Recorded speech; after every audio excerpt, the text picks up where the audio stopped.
Regresamos a la tertulia y tenemos ya en el estudio a Luis Fernando Quintero, aparte de compañero, buen amigo. ¿Qué tal, Luis Fernando? ¿Cómo estás? ¿Qué tal, Manuel? Pues muy bien, muy contento de estar aquí contigo. Bueno, ¿y por qué está Luis Fernando Quintero? Bueno, pues porque Luis Fernando es coautor, junto con otro compañero y buen amigo, Mariano Alonso, de este libro que se llama Otegi, la última bala de ETA, editado por Plaza y Janés. Este libro es para los que quieran conocer cuál es realmente el perfil de Arnaldo Otegi. Otegi, que hoy es vendido como un hombre de paz por parte del gobierno del PSOE, un demócrata convencido, el gran socio de Pedro Sánchez, Arnaldo Otegi, que hoy pues estará muy contento porque está liderando las encuestas. Luis Fernando, ¿qué relatáis en este libro? ¿Qué podemos encontrar en él? ¿Y cuál es el perfil del auténtico Otegi?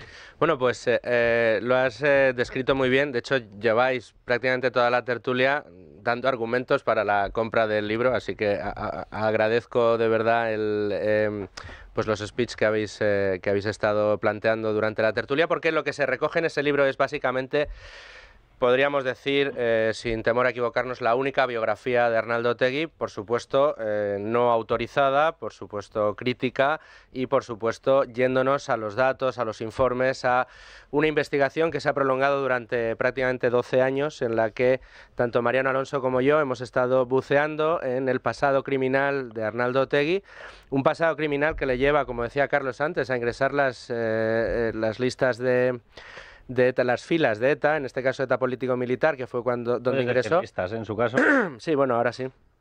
Y antes de cumplir los 18 años, y ha trazado toda su vida en paralelo a la historia de la banda terrorista ETA, de modo y manera que podríamos decir, una de las tesis que se extraen de la lectura del libro es que todos los motivos que le hicieron ingresar en ETA con 17 años y los objetivos que perseguía en aquel momento son los mismos objetivos que hoy persigue y que hoy tiene más cerca que nunca al alcance de la mano. Mariano Alonso, ¿qué tal? Muy buenos días, ¿cómo estás? ¿Qué tal, Manu? Buenos días. Encantado de estar aquí contigo, en este lado de la trinchera. Bueno, a mí me gustaría conocer, porque claro, se habla mucho, mucha gente desconoce que Arnaldo Otegi fue etarra. Y condenado por ello. Y hay que decirlo abiertamente, pero a mí me gustaría que profundizásemos un poco en el pasado terrorista de Arnaldo Otegi. Ingresa muy pronto en ETA, pero ¿por qué fue condenado? ¿Cuál es, al menos que se conozca, porque ahora se ha abierto una nueva investigación sobre la implicación de Arnaldo Otegi en otro tipo de atentados? ¿Por qué ha sido condenado? ¿Cuál es el historial criminal de Otegi? Bueno, esa investigación, Manu, pende precisamente de una de las condenas principales que tiene Otegi, que fue por el secuestro de Luis Abaitua. Luis Abaitua era el director de la fábrica de Michelin en Vitoria, era un industrial vasco al que Otegi y su comando de ETA político-militar secuestraron en un secuestro absolutamente terrible que devastó a Luis Abaitua y devastó a su familia.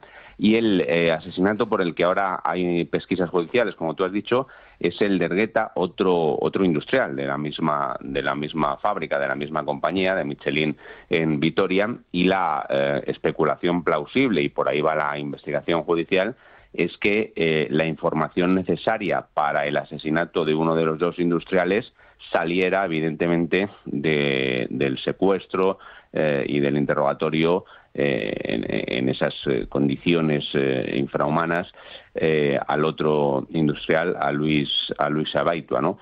Por lo tanto, esa es parte del pasado de Otegi, que se especializó, vamos a decirlo así, con todas las comillas del mundo, en secuestros. También el de Javier Rupérez, persona muy importante de la OCDE en la transición y que luego tuvo una carrera importante, llegó a ser, recordaréis, embajador en Washington con el gobierno de José María Aznar, y también ese comando participó en el intento de secuestro que afortunadamente no llegó a materializarse como tal secuestro, pero sí sufrió un disparo de Gabriel Cisneros, uno de los padres de la Constitución, ya fallecido, quien además en su lecho de muerte, y está relatado en el libro, precisamente a Javier Rupérez.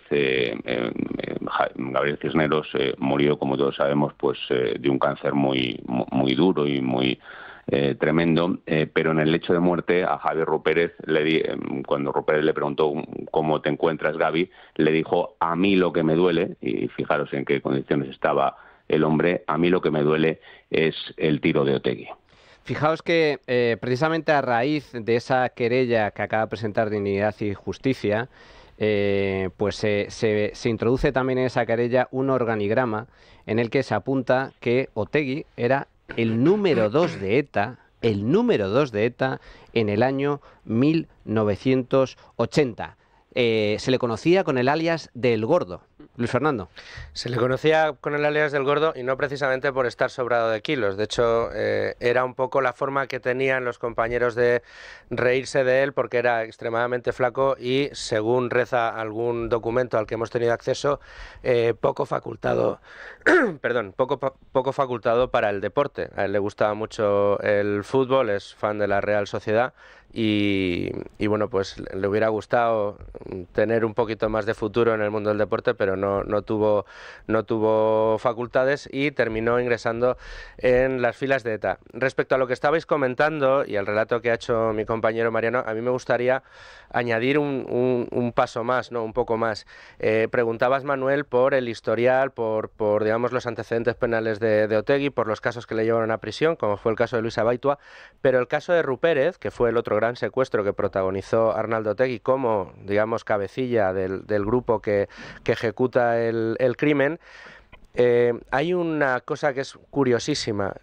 Siempre se ha dicho que nunca fue condenado Otegi por aquel secuestro porque no fue capaz de reconocer a Javier Rupérez Arnaldo Otegi durante el juicio.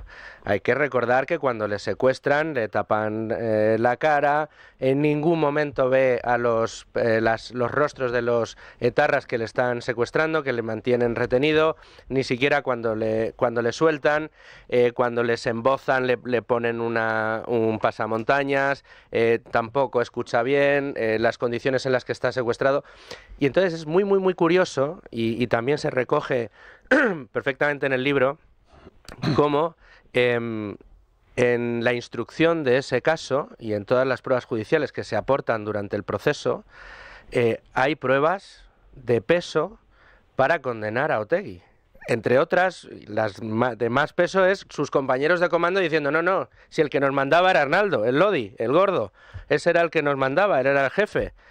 Y curiosamente, solo porque la víctima no puede afirmar al 100% que la persona que tiene delante fue la persona que le agarró, que le metió en un coche y que le encerró en varias casas tratando de huir de la justicia y le mantuvo retenido de libertad, le mantuvo secuestrado, por ese motivo no condenan a Arnaldo Otegi. Esto, una vez expuesto así, pues la verdad que llama la atención, ¿no?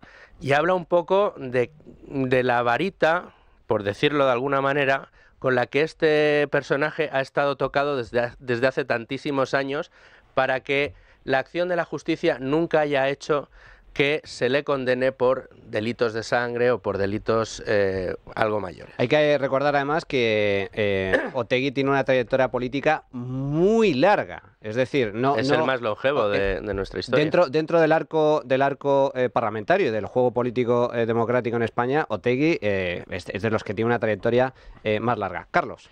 Fíjate, lo que estáis comentando yo creo que es una clave muy importante, lo digo porque efectivamente Dignidad y Justicia acaba de presentar una querella por uno de los crímenes de una persona, lo digo para que la gente que habla de ETA sepa un poco de lo que estamos hablando. En aquella ocasión fue el asesinato de una persona, de un directivo, era un directivo de Michelin y lo consideraron un torturador del pueblo.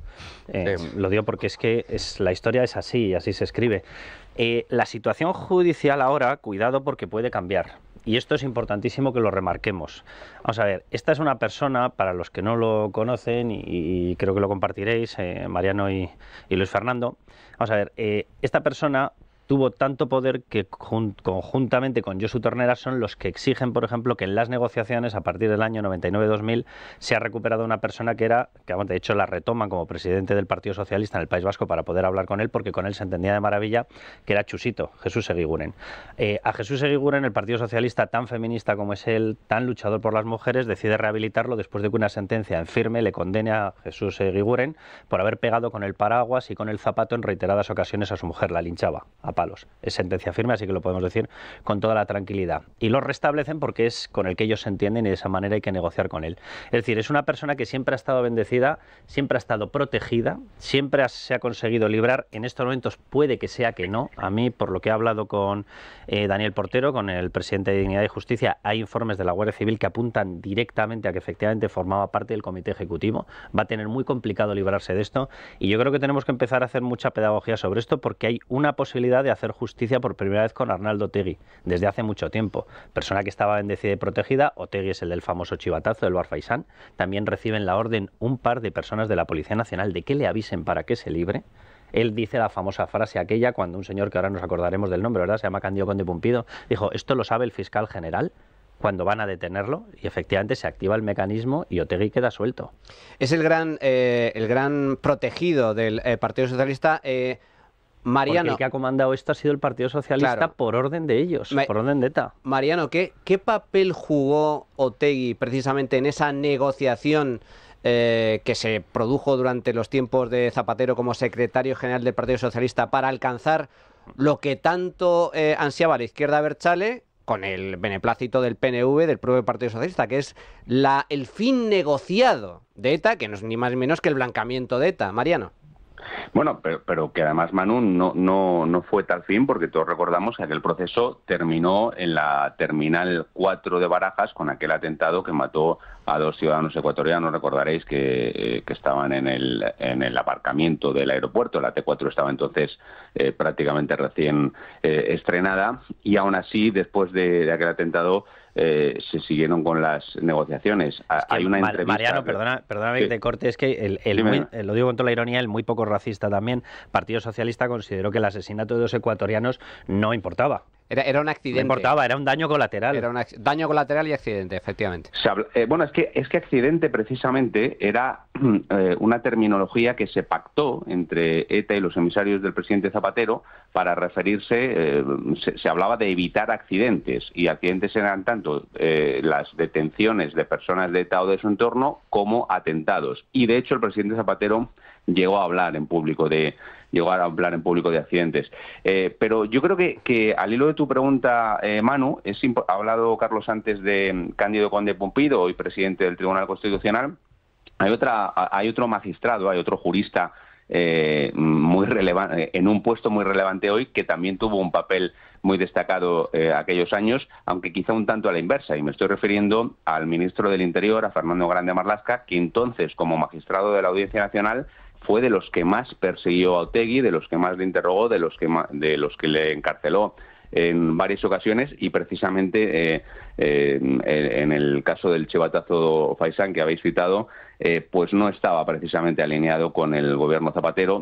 Marlaska no atendía, digamos, a las razones que esgrimía el gobierno Zapatero. Aquel proceso, Alfredo Pérez Rubalcaba, ya fallecido, en una entrevista con Manuel Campo Vidal, que citamos en el libro, él dice cómo ya en otoño de 2006, y el atentado de la T4 fue a finales de ese año, uno de los últimos días de ese año, en diciembre, ya en Navidad, ya en otoño Rubalcaba le dijo al presidente del gobierno: este proceso se va, este proceso no va a ningún lado. Y aún así todos recordamos que el presidente Zapatero, el día antes del atentado, que hacía una rueda de prensa en Moncloa, dijo: estamos mejor que el año pasado y el año que viene estaremos mucho mejor. Pero me preguntabas, Manu, por el papel de Otegi en las negociaciones, y como habéis dicho también, ahí es clave Jesús Eguiguren, el que fue presidente del Partido Socialista de Euskadi, y Eguiguren y Otegi abren una vía secreta en un caserío en Chillarre, en el Valle del Deva, el paisaje de la infancia de ambos, que son guipuzcoanos.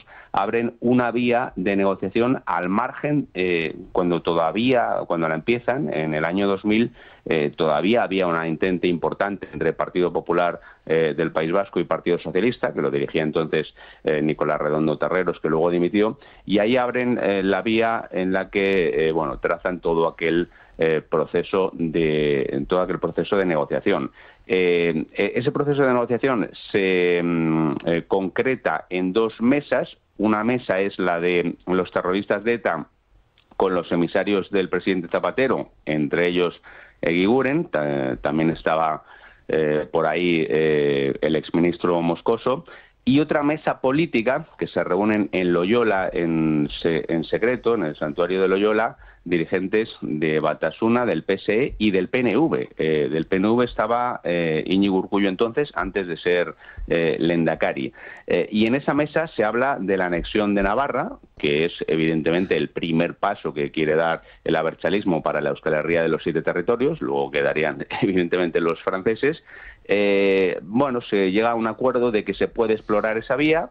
Las tres patas de esa mesa acuerdan confirmar con sus respectivas direcciones políticas el acuerdo, y cuando llegan al último día ven que Otegi empieza a balbucear, que Otegi pide un ordenador portátil, que lo enciende pero no encuentra un documento en el ordenador, etcétera. Y PNVistas y socialistas se miran y constatan la evidencia de que, frente a lo que se había dicho, la leyenda del hombre de paz, que era el hombre que, digamos, iba a quitarle la capucha a ETA, iba a imponerse a ETA, pues se evidencia que no era en absoluto autónomo de ETA, ni siquiera para llegar a un acuerdo en nombre de Batasuna, el partido entonces ilegalizado, ¿no? Ese fue uno de los momentos clave donde se desmorona la leyenda de Otegi. Lo que pasa es que, ocurre de puertas adentro en ese lugar en Loyola, Mariano. y ahí, se vio un poco, se desmoronó esa idea, ¿no? Pues me quedo con esta explicación para todos los que queráis saber más sobre Otegi, sobre este personaje. Este libro, Otegi, la última baladeta, de Mariano Alonso y Luis Fernando Quintero. Tenemos que despedir ya la tertulia política. Carlos Cuesta, Hermenegildo Altozano, te espero en la siguiente. Y María Muñoz, un auténtico placer. Y atentos porque esto continúa. Ahora tenemos secciones de la mano de Luis Alberto Iglesias y también antiwokismo con Nuria Richard. Continuamos. La trinchera de Llamas, con Manuel Llamas.